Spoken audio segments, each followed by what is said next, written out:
Welcome to Infinite Universe with new interesting episode. Actually, I feel that a star owes it to the public to let them into their life. But sometimes, when stars make decisions, those choices don't just change their careers, they change how they're remembered forever. One Hollywood star turned down roles in 3 movies that later became legendary. Each time, the same actor who took those roles went on to become a legend. Another Olympic champion gave up sports to act in low-budget movies for the next 30 years. And another actor thought he was making masterpieces, but his films turned out so bad that people still laugh at them today. These weren't just small mistakes. These were huge decisions that ruined careers. It shows that in Hollywood, even foolish choices can somehow bring fame, though often for the wrong reasons. Johnny Weissmuller was once one of the most watched men in the world. Before he became Tarzan in movies, he was already a true hero in sports. In 1922, he amazed the world by swimming 100 meters in just 58.6 seconds. He was the first man to ever break the 1-minute barrier. That race changed his life. In the next few years, he won 5 Olympic gold medals and broke 67 world records. People saw him as unbeatable. But his real life was much harder than it seemed. In the 1930s, MGM offered him a movie contract. Johnny didn't realize what kind of trap he was walking into. His first Tarzan movie in 1932 made him a star. His loud jungle yell, strong body, and vine swinging made him unforgettable. But Johnny had a secret. He could barely read. He had only gone to school up to the 8th grade and struggled with anything more than simple words. The studio knew this. So they gave him roles with very little dialogue, just a few grunts or short lines. Then they locked him into that image. For 16 years, he played Tarzan over and over again, 12 times in total. He became very rich and very famous. But he was never seen as a serious actor. He was never given the chance to grow. Behind the scenes, things got worse.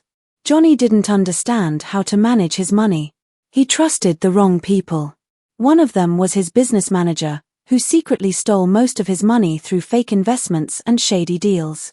Johnny had made millions, but by the 1960s, he was nearly broke. His 4th wife left him, saying she couldn't stay married to a poor ape man. That insult hurt more than any bad headline. After she left, other people also began to disappear from his life. But the worst moment came in 1962. His daughter Heidi was in a car crash. She was pregnant. She died, along with her unborn baby. Johnny never recovered from that loss. One strange moment showed just how bizarre his life had become. In the late 1950s, he was visiting Cuba. Some rebels stopped his car and pointed guns at him. He had nothing to offer them. So he did the only thing he could think of. He stood up and gave them his famous Tarzan yell.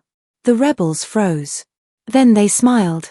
They recognized the sound from movies they'd watched as children. They let him go. It was one of the last times his fame saved him. Jane Mansfield was a blonde bombshell who knew how to grab attention. But behind the beauty and the camera flashes was a woman playing a dangerous game. That game brought her fame, scandal, and a tragic death. Her rise to stardom started in 1955 when she acted on Broadway in the play Will Success Spoil Rock Hunter? She played a sexy character named Rita Marlowe, and the audience loved her. When the play was turned into a movie in 1957, she brought the same magic to the screen. But it was the 1956 film The Girl Can't Help It that really made her a legend. The movie was supposed to be about Jane's beauty, but it also became one of the most famous rock and roll films ever made. Then, in 1963, Jane shocked the country by appearing fully nude in a movie called Promises. It was the first time a major Hollywood actress from the sound era did something like that. There were 3 nude scenes, lasting a total of 59 seconds. But the filmmakers didn't just show them once. They repeated those scenes throughout the movie as dream sequences. People thought Jane was just another lucky blonde who got attention. But Jane had a secret. She once said her IQ was 163, a genius level. She spoke 5 languages fluently: English, French, Spanish, German, and Italian. These weren't just phrases she learned for fun. She actually used these languages in interviews and public appearances around the world. But Hollywood didn't want a smart woman in a tight dress. They wanted a silly, bubbly blonde. So she gave them exactly what they wanted. One of the saddest moments in her career happened when she appeared on The Tonight Show with Johnny Carson. Carson questioned her about her intelligence. He pointed out that someone with a 160 IQ couldn't really be that dumb. But Jane stayed in character. She giggled, flirted, and acted like she didn't understand. She had decided that being talked about was more important than being taken seriously. Jane also used her blonde image in real life to get attention. In 1955, she jumped into a pool while wearing a bikini that was 2 sizes too small. It came off. Photographers snapped photos, and headlines exploded. That one act got her a contract with Warner Brothers and a feature in Playboy magazine. From there, she kept pushing the limits. She accidentally exposed herself at events like the Rio Carnival and fancy dinner parties. One of the most famous moments happened at a Hollywood banquet where she leaned forward at a table. Sitting next to her was Sophia Loren, who was caught in a photo staring at Jane's chest in shock. That photo became legendary. But all that attention had a cost. On June 29, 1967, Jane was driving to New Orleans in a Bic Electra. Her children were asleep in the back seat. Suddenly, the car crashed into the back of a truck that had slowed down because of pesticide fog on the road. The top of the car was almost torn off. Jane, just 34 years old, died instantly. Rumors spread that she had been decapitated, but those weren't true. The crash was still so awful that it changed U.S. traffic laws. Today, you see metal bars on the backs of trucks. They're called Mansfield bars, named after her. They were created to stop that kind of deadly accident. George Raft was once one of Hollywood's biggest stars. In the 1930s, he became famous for playing gangsters in movies. His breakthrough role came in 1932, when he played a character named Ronaldo in Scarface. That movie was a big hit. People loved his sharp suits, black shirts, and white ties. He wasn't just acting cool, he made it look real. By 1933, he was the highest-paid actor in Hollywood. He even left his handprints at Grauman's Chinese Theatre. By 1940, he had acted alongside legends like Mae West, James Cagney, and Humphrey Bogart. But even though he had it all, Raft made decisions that ruined his future. The worst part was not just how well he played gangsters. It was how many great roles he said no to. These were roles that could have made him a legend. In 1941, he was offered the lead role in High Sierra. But he didn't like that the character died at the end, so he refused. That role went to Humphrey Bogart, and it changed Bogart's life. Before that film, Bogart was stuck in small roles. After that movie, he became a star. What made this worse was that Raft had once saved Bogart's life on set when a truck almost hit him. Then came another chance. Raft was offered the lead in The Maltese Falcon. But he didn't want to work with the new director, John Huston. He also didn't like that the movie was a remake. So he said no. Bogart got the part. The movie became a classic. And when the studio needed someone for Casablanca, they didn't even think of Raft. They went straight to Bogart. Raft could have had all these roles. But his fears and ego got in the way. He said no too many times. And it wasn't just about bad choices. His personal life made things worse. Raft grew up in a tough neighborhood in New York called Hell's Kitchen. He had real gangster friends like Bugsy Siegel. He once helped smuggle illegal alcohol for another criminal named Oni Madden. He even stood up in court to defend Siegel. Because of these connections, studios became scared to hire him. And he didn't help himself. Later, he began turning down roles that made him look like a criminal, even though those were the roles he was best at. He wanted to protect his image, but in doing so, he pushed away the very parts that could have saved his career. Raft had the looks, the skill, and the fame. But again and again, his bad decisions shut the doors that led to greatness. He wasn't brought down by scandal. He wasn't untalented. He just made the wrong calls. In the end, the man who once ruled Hollywood became a warning about what not to do. Ed Wood thought he was a genius. The rest of the world didn't agree. His most well-known film, Plan 9 from Outer Space, came out in 1957. It was supposed to be an exciting mix of science fiction and horror. In this film, aliens wanted to stop humans from destroying the universe. Their strange plan was to raise the dead and send zombies to march through world capitals. But nothing in the movie turned out the way Ed had imagined. The story was confusing, the special effects looked cheap, the acting didn't feel real, and the editing seemed rushed and sloppy. Ed had originally named it Grave Robbers from Outer Space, but the people who gave him money to make the movie didn't like that title. They thought it was offensive, so he changed it to Plan 9. People didn't laugh because it was funny, they laughed because it was so bad. Still, Ed believed in every part of the film. He truly thought he was making something great. That's what made his story so strange. He wasn't trying to fool anyone. He believed in his movies with all his heart. Even after Plan 9 failed, Ed didn't give up. He kept making movies. He moved from aliens and monsters to more shocking subjects. In the 1960s and 70s, he started making sexploitation films, with titles like The Sinister Urge and Take It Out in Trade. Eventually, he went even further and made adult films like Necromania. But no matter how low the budget was or how crazy the story seemed, Ed saw himself as a serious artist. By the time he was in his 50s, everything had fallen apart. He was broke, drinking heavily, and making films that almost no one wanted to watch. In December 1978, just days after he and his wife were evicted from their apartment, Ed died from a heart attack.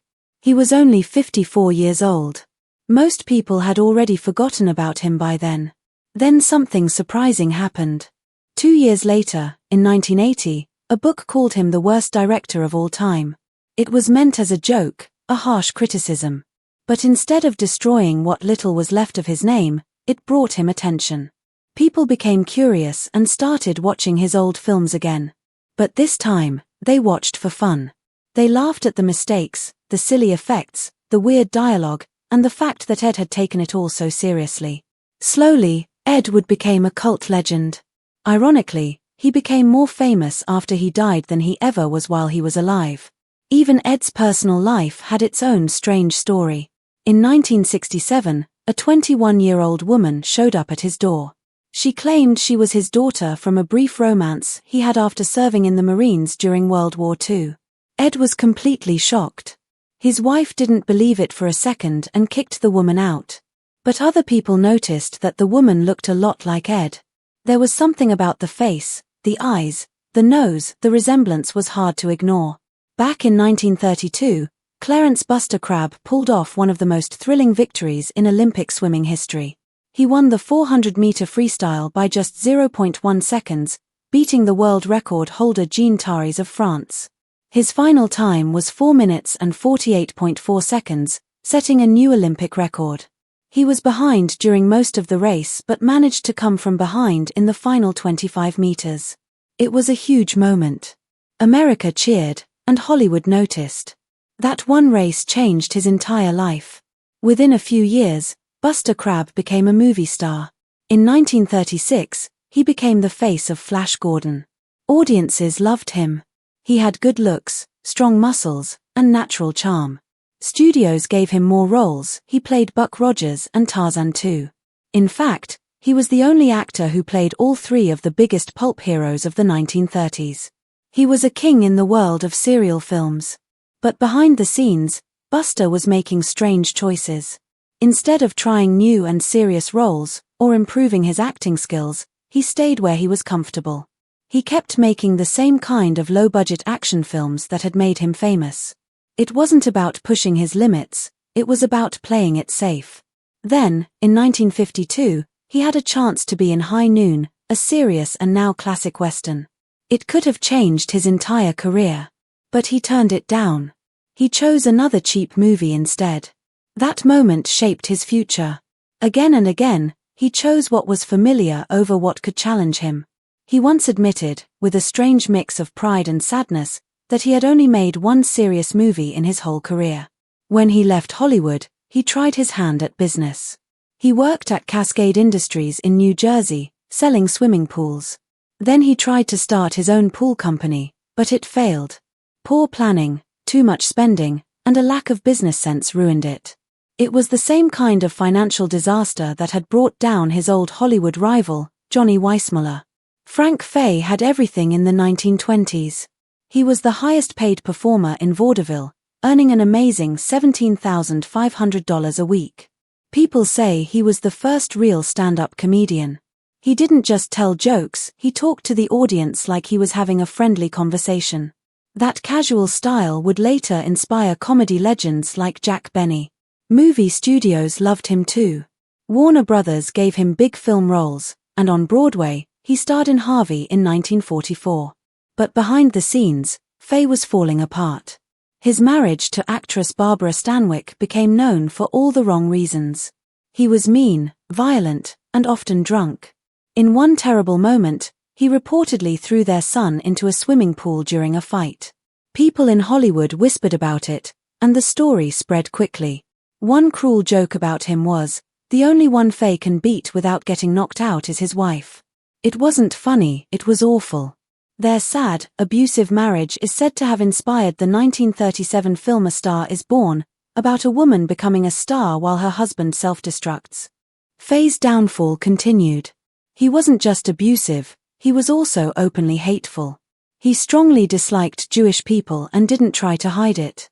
Comedian Milton Berle once looked up to him, but that changed when Fay called him a hateful name and tried to get him thrown out backstage. Berle waited for him, then punched Fay in the face with a stage brace. It cut his nose badly. Fay never recovered from that incident, physically or socially. The entertainment world began turning its back on him. After World War II, Fay made one final mistake. In 1946, while the world was still mourning the Holocaust, he marched in support of fascist causes. People were shocked and disgusted. He lost the chance to star in the movie version of Harvey. That role went to James Stewart, who was nominated for an Oscar. Fay's name disappeared from the Hollywood scene. He was removed from guest lists and restaurants. By the time he died in 1961, Frank Fay was almost forgotten. He went from being a pioneer in comedy to someone people only mentioned in whispers. William Frolley is best known for playing Fred Matz, the grumpy landlord on I Love Lucy. The show aired from 1951 to 1957 and became one of the most loved sitcoms in TV history. Frolley was already 64 when he got the role. Before that, he had acted in over 100 movies over 35 years. But by then, his movie career was fading. He was never a major star, just a familiar face. Later, he found more success on TV, playing Bub on My Three Sons from 1960 to 1965. On screen, he was funny and dependable. But behind the scenes, his life was much more difficult. Frolley had a serious drinking problem. When Lucille Ball and Desi Arnaz wanted to cast him, CBS executives were worried. They thought he might show up drunk or cause problems. Arnaz, who also had a reputation for drinking, gave Frolley one last chance. If he was late or drunk more than once, he'd be fired. Some say Arnaz gave him 3 strikes, the first mistake would be forgiven, the second would get a warning, and the third would end his career. Surprisingly, Frolley never showed up drunk. He was always on time and professional. He became one of Arnaz's closest friends. But things weren't so smooth between him and Vivian Vance, the actress who played his wife, Ethel. They truly disliked each other.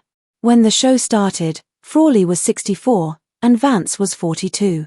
She didn't like the idea of playing the wife of someone so much older and often joked about it. Frolley heard the jokes and fired back.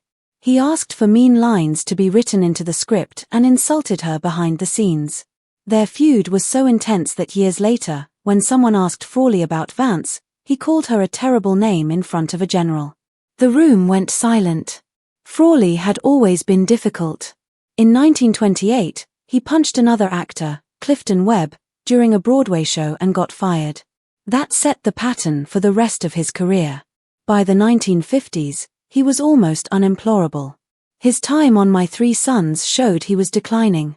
In later seasons, he would fall asleep during filming. A crew member had to tap his foot to keep him awake. When he forgot his lines, he would yell insults to cover up. Eventually, his health got so bad that he couldn't pass the studio insurance check. That ended his role. On March 3, 1966, William Frolley walked out of a movie theater on Hollywood Boulevard and collapsed.